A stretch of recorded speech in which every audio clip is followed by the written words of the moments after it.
Welcome back to the Spector Creative channel, and if you're tuning in for the first time or the 100th time, well, here we are today talking about multiverses. And multiverses as a concept are actually becoming more and more well-known in popular culture because they're showing up in more and more things. Something that used to be sort of the territory of just like the super nerds is now a normal thing of shows like Loki or Rick and Morty. The idea of different parallel universes being a trope in science fiction is becoming extremely mainstream. There's 2 upcoming Marvel movies that are centered around the concept of a multiverse. So more and more people are going to learn about this. Alright, so if you don't know about a multiverse, a very, very quick 101 on what the concept of a multiverse is before we get into He-Man and his multiverse. So the difference between a multiverse and a shared universe, first off. So a shared universe is when characters from different shows, different comics just exist together, like Laverne and Shirley and Happy Days. Laverne and Shirley spun off from Happy Days into its own show, but they started off together. Or a better example would be the Marvel Universe, when Iron Man and Captain America showed up together on screen in the Avengers. This is a shared universe. A multiverse is when characters from different universes, different parallel universes, come together.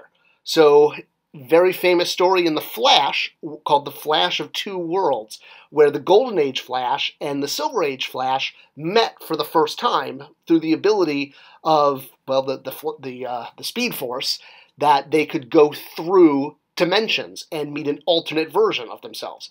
This concept was popularized a lot by Philip K. Dick, who was a sci-fi reader in the 60s and 70s. Whether or not you're familiar with Philip K. Dick by name, you probably know a lot of his stories. Blade Runner, as an example, was based on a Philip K. Dick book, as well as Minority Report. So, yeah, there's a lot of sci-fi that starts from him. In fact, The Man in the High Castle is all about alternate realities. And while you may not be familiar with Philip K. Dick or reading his book, you may know the story from the very popular Amazon show, which actually brings me full circle to how multiverses, the idea of an alternate reality, is showing up more and more as a mainstream concept that we all get to enjoy, no longer just a scientific trope.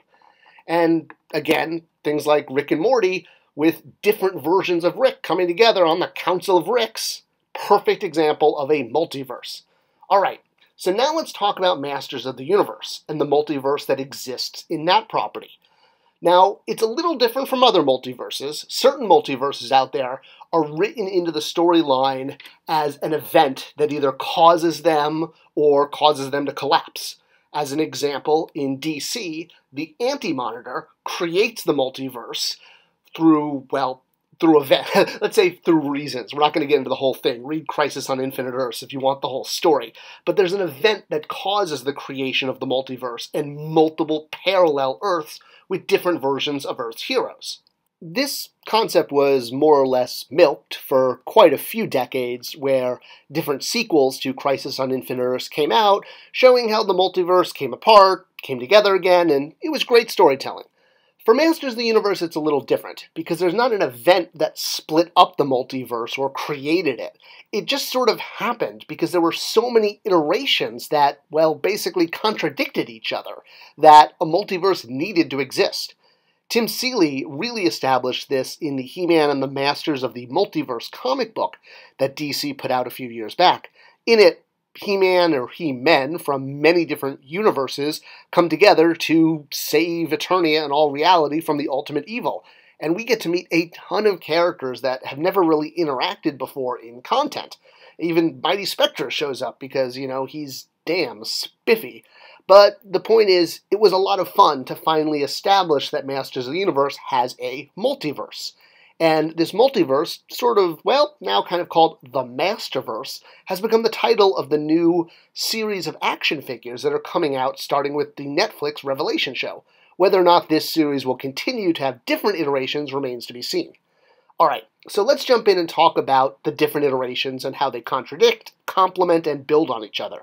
So the very first Masters of the Universe reality, or canon, multiverse, is the mini-comics that came out in 1982.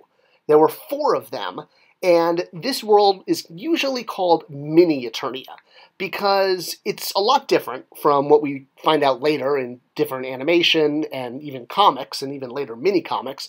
But essentially, He-Man starts off with a very different origin. He's not Prince Adam. He's just a dude that leaves his jungle and befriends the Green Goddess. Well, actually, he saves her from a giant purple people-eater monster. And he, as a reward, gets some arms and armor, including a force field creating vest.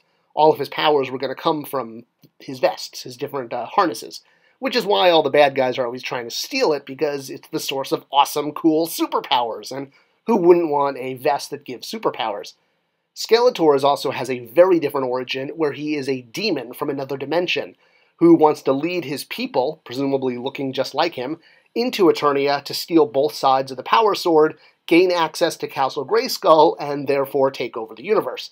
So it's an interdimensional battle where he recruits different bad guys from Eternia to help him in his quest, and He-Man has to stop him, all with the goal of whoever has the Power Sword can put it together and enter Castle Grayskull to become its king. So, that was the first universe of He-Man, if you will. The second was created by DC Comics, which started off as a one-off as well as a backup in Action Comics in 1983, and then that spawned a miniseries, a 3-issue He-Man and the Masters of the Universe miniseries, which established a lot of the concepts that became staples of the brand for decades to come. And it was really our first chance to see Zodak actually in action, since he was a very late add to the toy line, which is why he never shows up in the first 4 mini-comics. And we met Prince Adam, who jumps into a cave in order to gain magic powers and emerge as He-Man. So there's no sword, there's no by the power of Grayskull, there's just a cavern of power, power, power. Now, Prince Adam is shown as kind of the playboy, royal prince gone bad, and that trope does extend over to a lot of the other content, but the point is, this is where Prince Adam first enters the picture. He's not in Masters of the Universe until this point, which is why the original mini-comics and the DC comics contradict each other. Alright, next up we have the German audio play. So this was a series of cassettes distributed in Germany. Germany didn't have the Filmation series. So for a lot of He-Man fans in Germany, this was their content, and this is how they discovered the world of Masters of the Universe. It has a lot of similarities between, the previous versions of Masters, as well as some things that showed up on Filmation, but it also introduced some original elements, such as Anti-Eternia, which was an alternate reality where the good guys were bad and the bad guys were good. One of the characters from this was Anti-Eternia He-Man, which has now become a staple of the brand and a character that sort of crosses over through the multiverse. He was the main bad guy in Tim Seeley's comic book series on the Multiverse. And a lot of the characters in the German plays also had different backgrounds and origins. For example, Trapjaw gets hit by a car, and Skeletor repairs him, so that's how he gets the way he is. Crazy fun in the MOTU multiverse. As the 80s rolled on, we would now get the most recognizable version of Masters of the Universe, or at least to the general public, and that was the Filmation series that was put out by Filmation. Now, although it had very limited input from Mattel based on the contract that they wrote, where Filmation was more or less allowed to do whatever they wanted without consulting Mattel, or rather, weren't forced to use all of Mattel's toys, it did contribute a lot to the brand, such as He-Man's iconic transformation, as well as the most well-known versions of the characters and the best-known sort of core cast of the brand. Each episode was wacky, fun adventures where He-Man and Skeletor would square off and, hilarity would ensue. There were guest appearances by a lot of other characters from the brand, but as noted earlier, Mattel did not contractually require Filmation to include other toys. So Filmation could include other toys, or they could make up their own characters that never had action figures, such as Sir Bugacus, who appeared in almost every episode, or Chakotay, who was in 2 of the darker episodes and is very fan-beloved, but never had a figure in the original line. Now, of course, you can also realize that the popularity of the show came from the fact that there was a strong female lead who was constantly being tied up and imprisoned. Now, whether this was something deliberately done by the creators of the show and the showrunners, it should be noted that it made Teela a very, very attractive character to the brand. Speaking of attractive characters to the brand, we can't talk about Masters of the Universe without its sister brand, Princess of Power, aka She-Ra. Now, She-Ra started off as a girls' brand at Mattel that, well, actually, no. Let me take that back. It started off as a boys' brand because so many... No, let me take that back. Boy, it is confusing. Okay, start again. She-Ra started off as a girls' line in a boys' brand. It was meant to go hand in hand with He-Man, just like in the Christmas special. But the girls group, well, took it over. And then it became its own brand, and legally it was no longer part of Masters of the Universe. It's a long and intrepid story, but at the end of the day, while She-Ra is He-Man's twin sister, she's no longer part of the Masters of the Universe brand from a legal standpoint. Yes, the girls group in Mattel did develop it, and it became a Filmation series that had continuity that linked with the Masters of the Universe Filmation show. All of the wacky, fun, crazy characters from Etheria would often meet up and go on intrepid adventures with the Eternia counterparts who could cross over for reasons. And whether they were hugging Skeletor or going on dates with Battlecat, the important thing is that She-Ra was full of romance, romance, romance. Yes, it was a show that just really stretched how far the Masters of the Universe brand could go, and some of the still shots are quite inappropriate when looked at it out of context. Hey, what can I say? It was a 1980s show. So, outside of the Filmation shows, there was also in the 80s the mini-comics. Now, I know I already mentioned the original mini-comics, but after those four, the later mini-comics really followed in the steps of Filmation, making He-Man the alternate identity of Prince Adam, and the continuity got tighter and tighter as the mini-comics went. Some of the first ones were complete standoff episodes, or stand-alone episodes, rather, and the later ones told a continuing story that would build on each other, leading to an ultimate climax in the Ultimate Battleground, and then the final mini-comic, which was billed as part 1 of 3, except part 2 and 3 never came. It was going to introduce what would have been the 1987 brand sort of, extension, could you say, where Preternia with dinosaurs and all new characters like Hero, who only appeared on this knitting pattern guide, was going to lead the brand into new areas. Hero would go on to show up in other aspects, but he never quite made it into the original vintage line, not appearing as a figure, or really in any of the animation. Likewise, Princess of Power had their own mini-comics where it was a little bit more about, well, mischief. Catra was always causing mischief for She-Ra, whether it was tying up her friends or running off with her horse. Catra was less evil and more of a prankster, and She-Ra often wore her mask the way that it was intended by the designers versus the upside-down way that all the girls who played with the She-Ra doll during testing posed the mask, which is why she wears her mask like this. It's actually upside down from the way it was designed, but hey, you can't argue with customer testing in the 80s. And in the 80s, not only were mini-comics issued, but there were all sorts of other picture books and kids' books.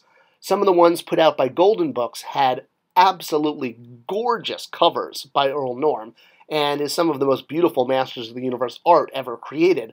But again, the continuity and the stories are its own universe. There is some overlap with the Filmation series and mini-comics, but there are enough contradictions that even the Golden Books are looked at as their own universe. And in fact, there's multiple types of Golden Books, and you could really break those down as being multiple Golden Universe universes. So, yes, when He-Man smells trouble, that was a lot different from when he went after the Rock people. And the different books and different picture books that came out in the 80s sort of each had their own universe. Alright, now we start to get into some really divergent stuff with the new adventures of He-Man. So after a few years of the brand being more or less shut down, Mattel decided to bring it back and had He-Man going into outer space with brand new allies, brand new enemies, and he was going to learn important new skills that would let him go on, such as gardening with his sword and shoving it down into a turnip patch in order to get the ripest vegetables possible to bring back to Tila. While this never played out that well, a lot of the new characters introduced in the show were I don't want to call them fan favorites, but they all have their appreciation in the continuity, but they were scaled down from the original figures and were now shorter, which is why even though an entirely new group of space mutants and monsters, who were still led by Skeletor for reasons, were introduced into the brand, they didn't catch on as much because the toys couldn't interact with the original toys. The scale just didn't match. They were thinner, they were smaller, and in some ways goofier, if one could say that when looking at the original line having characters like Snout, Spout, and Stinkor. Well, as goofy as Optic might have been, he was still a very popular character with fans, and as I said, New Adventures does have their fan base. And they also had their mini-comics, which were different from the animated series. So New Adventures spawned not one, but two different universes for He-Man, a mini-comic universe and an animation universe. The mini-comics absolutely contradicted what happened in the show, and the show contradicted what happened in the mini-comics. So they can't be seen as the same Masters of the universe. And then there's the 1987 film. So, again, much like so much that came before it, the 1987 film is a world to its own. It's still Masters of the Universe, but we got to see the heroes facing off against Strickland from the Back to the Future series, which made for some really interesting scenes. It also had a lot of themes of animal husbandry, as well as promotions for fried chicken and other fast food companies, and it endorsed different lifestyles, such as cross-dressing dwarves, or S&M fantasies played out in the Castle Grayskull dungeon. Whatever the reason you might like the Masters of the Universe 87 film, and it had something for everyone, it's definitely its own universe. It's not a continuation of Filmation. It's not a continuation of any of the mini-comics. It really is just an adventure in its own world. But it's still Masters of the Universe. And this continues to build on why there's so many Masterverses out there. So the next big one to talk about would be the 2001-2002 series by Mike Young Productions, also called affectionately by fans 2000X. That's just a nickname. Hey, everything was X in the 2000s. And while there were a lot of familiar aspects, because it was a remake of the Filmation series, and it had the same type of themes, Prince Adam becoming He-Man, the characters had slight redesigns with some anime influence thanks to the Four Horsemen's brilliance, and you could recognize the characters because they still had a lot of visual clues that they were representations or same versions from Filmation, but they were updated for today's young kid and fan. And while kids and collectors watched the show, it wound up being a lot more popular with collectors than it did with kids, which unfortunately is why it didn't get renewed for a third season. Collectors loved it, and it had a lot of great things it introduced, such as Prince Adam being scrawny versus being buff in Filmation, and it gave the Snake Men their first time actually in animated content. They never made it into the Filmation series, so getting to see them on screen was a huge thrill. And they represented a new danger, a new threat. In fact, the whole second season was named Masters of the Universe versus the Snake Men, and it introduced other characters like King Grayskull, who would one day grow up to be a black man. But as much as the new characters were a huge hit with fans, the toys just didn't hit it with kids. And today's kids kind of saw them as, why is He-Man running around naked in a furry diaper? That's actually what kids thought of the show, and unfortunately, the line wasn't able to continue. Well, one line that did continue was Masters of the Universe Classics, a line that wasn't aimed at kids at all, was aimed completely at the adult collector, and was only available online, bypassing the needs of retail, which is one of the reasons it was able to go so deep. In fact, over 350 figures were released. It was the world of She-Ra and He-Man, even though legally She-Ra should not have been in the line or any of her characters, but hey, the line was small enough that it really was never noticed. And because of that, because of how small it was in the overall picture, a huge amount of characters were released, including playsets and vehicles and bad guys, good guys, characters from Filmation, mini-comics. What Classics really did is it created its own continuity and its own universe in the He-Man multiverse. It was really about taking all of the elements from previous versions, the mini-comics, Filmation, 2000X, and putting everything in a blender and seeing if you could create some kind of new awesome smoothie that people would like by mixing everything together. It wasn't replacing any of the previous continuities, it was creating its own continuity. So characters like Geldor, who were from the mini-comics, or Quake from New Adventures, could now be in the same scale, in the same line with He-Man and She-Ra. Everyone together in one line. Even characters never produced in the original line, like Hero, were able to show up, or urban legend figures like Wondar, the Wonder Bread He-Man.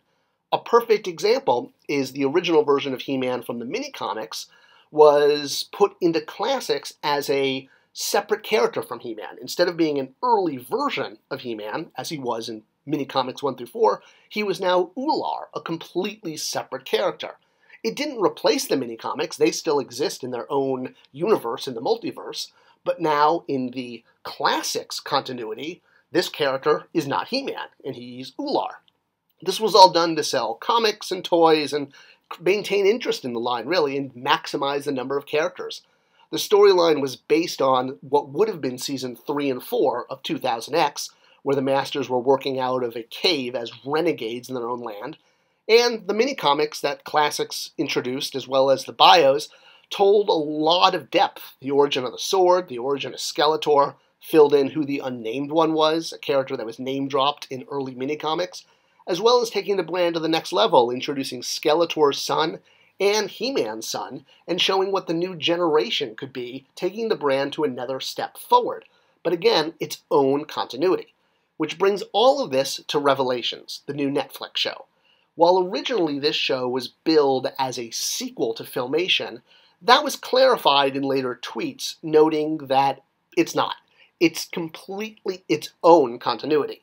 There's a lot of elements that look familiar, that have things from Filmation, things from 2000X, even things from Classics, like Vicor showing up. But it is not a direct pickup of the Filmation series. And that's more or less for legal reasons, because while Mattel has toy rights to the characters, they don't have rights to the Filmation entertainment. So a new show is not a sequel, but rather a celebration of the toys. And the toys can have any adventure they want. It just can't be a pickup of previous entertainment that Mattel does not have legal access to. So, hey, what are you going to do? It's the lawyers, and you've got to follow copyright law. So, Revelations, much like Classics, much like the mini-comics, much like 2000X and Filmation, is its own universe, separate from everything else. And we'll have to wait and see to find out what this universe has to offer. It's interesting that the figures are being released as part of a Masterverse line, and maybe it's hopeful that this toy line will include characters from all across the different worlds and the different continuities. All in all, there was not one reason why the Masters of the Universe multiverse was created, but rather new universes are spawned all the time as the brand is changed, updated, and to avoid conflict and contradiction story-wise, each version that comes out, mini-comics, animated, they're all different. They're all their own universe. Will the characters come together and create a council of He-Mans that decide the fate of all Masters? Only time will tell. But for now, the Masters of the Universe multiverse continues to expand as new creators, new talent, and new toys come out. And that's what's really important. Long live Masters of the Universe. I hope you enjoyed this video and it clarified how all the different worlds work together, some apart. If you like this video, please do share it. It tells YouTube to share it with other people. Thanks for watching, and I'll see you next time.